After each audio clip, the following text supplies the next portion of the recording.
Today we're going to be doing the 6.5 notes for Trig. This is about calculators and quadrants. So please make sure that you have a calculator that you can use.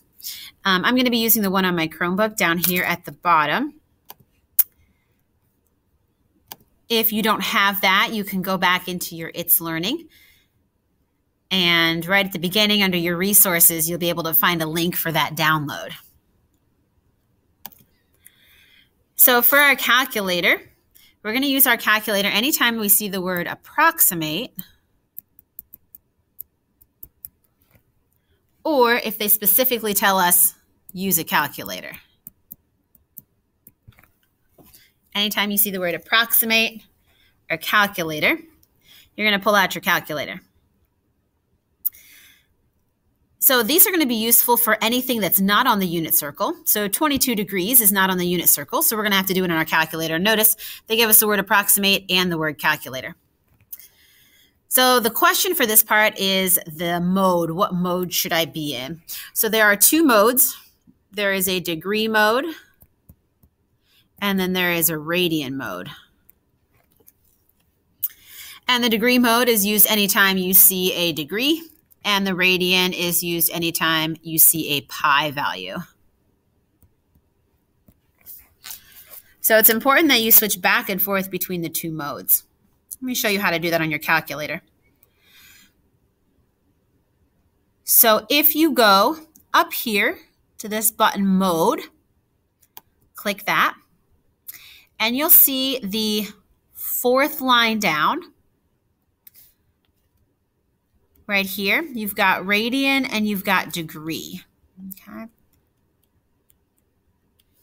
So for our first problem, sine of 22, we want to make sure we're in degree mode. So I'll go ahead and hit enter so that it stays highlighted on degree.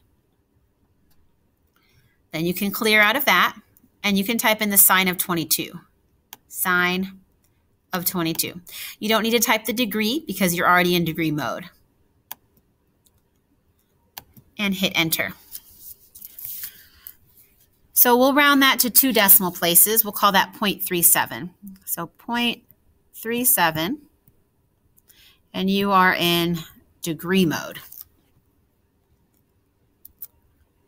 All right. For the next one, we're going to go and do the cosine of 5 pi over 12. So this one is going to need to be in radian mode because we have a pi value. So we're going to use our calculator, go back to mode. You can scroll down until you get to the fourth line, and then you're going to hit enter to make sure that radian is highlighted and blinking. Now you're in radian mode. You can clear, and we'll type this in. Cosine, which is right here in the middle, of 5. Your pi button, notice right here in that light blue color, right above your caret key. So in order to access that, we have to hit second and then this button for pi to show up. Second and then this button. And then over 12, we'll just use our divided by 12. Close the parenthesis and hit enter. We'll round that up to 0.26.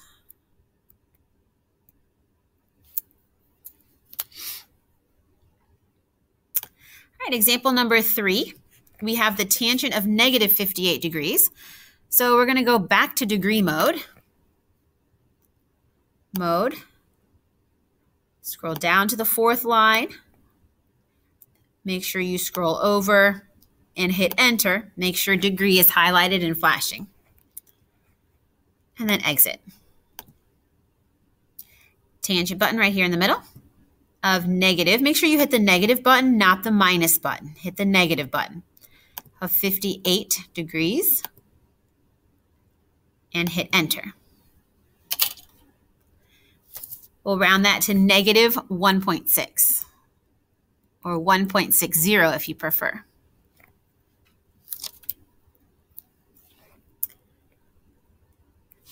All right, for example number 4, again, we're still in degrees. So I'll just double check to make sure my calculator mode, notice it's still in degrees right here. So I'm good. And then secant. The thing about secant is there is no secant button. Here in the middle I have sine, I have cosine, and I have tangent, but I don't have a secant button or cosecant or cotangent. So what I need to do for this one is I need to do secant as 1 divided by cosine of 243. So because secant and cosine are reciprocals of each other, we'll do 1 divided by the cosine of 243. So 1 divided by cosine of 243. Go ahead and close my parenthesis and hit enter. That'll round to negative 2.20. Negative 2.20.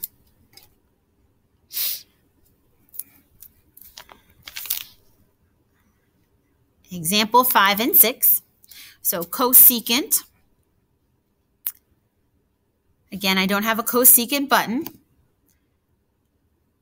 So what I'll need to do is type that in as 1 divided by the sine of pi over 8. Now remember, we have to make sure that we are in the correct mode. So let's switch this over to radians.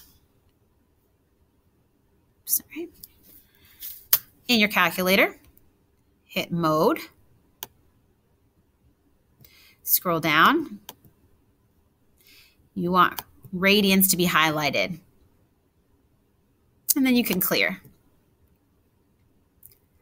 All right, we'll type it in 1 divided by the sine of pi. Remember, to access pi, this button right here, you're going to need to hit that light blue button second, or on some calculators it's called shift, and then pi. And then to go over 8, we'll just hit divided by 8. And enter, giving us an answer of 2.61. 2.61.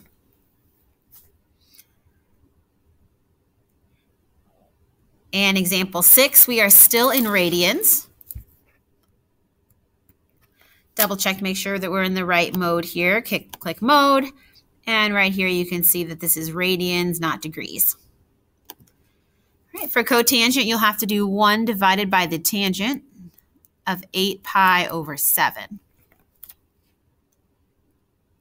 So 1 divided by the tangent of 8 pi second pi divided by 7. Close the parenthesis. Hit enter. And we'll round that to 2.08. 2.08.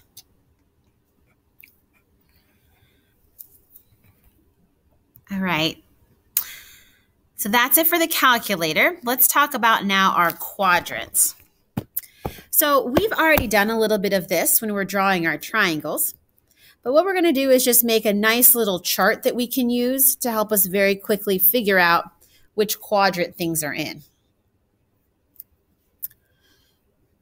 So I'm going to write sine, cosine, and tangent in each quadrant.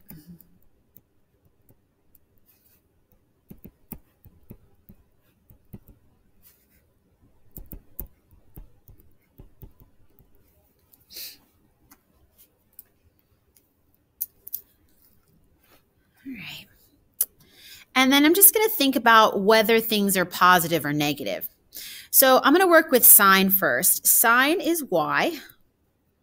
And where is y positive? Well, y is positive when you go up. So sine would be positive in quadrant 1 and quadrant 2. That's the direction of up. And sine would be negative in quadrant 3 and quadrant 4 because those values are down. And then we know cosine is x. So x is positive when you move forward. So cosine will be positive to the right side, quadrants 1 and quadrants 4. And then cosine will be negative when you move backwards or left. then the tangent values we're going to get by just dividing the two. So if you divide in this quadrant run 1 right here, if you divide a positive by a positive, you get a positive. In quadrant 2, if you divide a positive by a negative, you get a negative. Quadrant 3, two negatives divide to make a positive. And in the last quadrant, negative and a positive, those will divide to a negative. And you could check that on your unit circle pretty easily. Remember, on each of your unit circles, you have those 3 numbers on the outside values. And in the first quadrant, you'll notice that the sine and cosine and tangent are all positive. You can just check that all the way around. And we'll use this chart to be able to identify and answer some pretty simple questions. So let's scroll down and look here at example 7. In what quadrant is sine greater than 0 and cosine less than 0? So greater than 0, sine greater than 0, I'm looking for where sine is positive and where cosine is negative. Remember, this is our greater than sign, and that would be your less than. So greater than 0 would be positive, and less than 0 would be negative. So I scroll up here, and I want to look for the quadrant. We can label if we need to. Quadrant 1, quadrant 2, quadrant 3, and quadrant 4. We want to look for where sine is positive and cosine is negative. Sine is positive, cosine is negative. It's only ever going to happen at one quadrant. Right here, sine is positive, cosine is negative in quadrant 2. So our answer is quadrant 2. I'll erase this and we'll look at the next example. Example 8 says, where is tangent less than 0, so that means negative, and secant greater than 0. Now, we did not create a chart for cosecant, secant, and cotangent. But remember, secant is just the reciprocal of cosine. So those two are going to be so closely linked that even if you flip the fraction, the positives and negatives are going to stay the same. So anytime you say secant, you really want to be thinking about cosine. Cosine is positive. So I look up into my chart and I ask myself, where is tangent negative and cosine positive? Where is tangent negative and cosine positive? That happens right here in quadrant 4. So I will write Q4.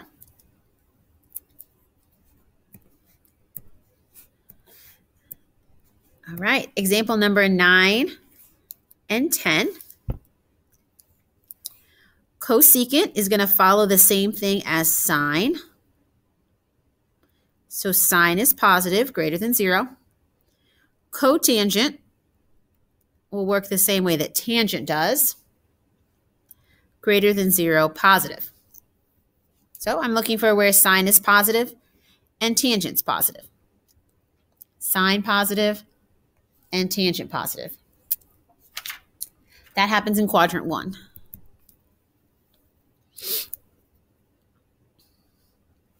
Example 10, tangent greater than 0. So tangent's positive. Cosecant, I'm going to work with sine less than 0, so negative. So look up in the chart and figure out which quadrant this happens in, where tangent's positive and sine is negative.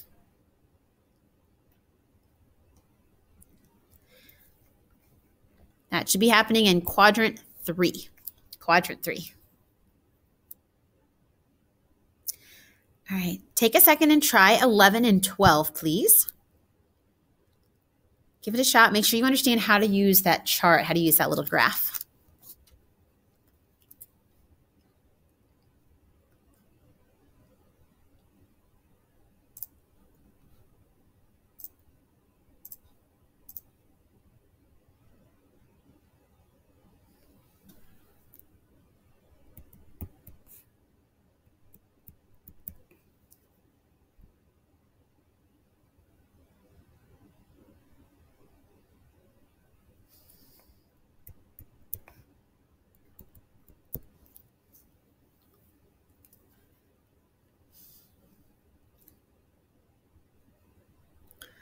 For example number 11, you're looking for where sine is negative and cosine is positive. Sine negative and cosine positive. Sine negative and cosine positive. That happens right there in quadrant 4.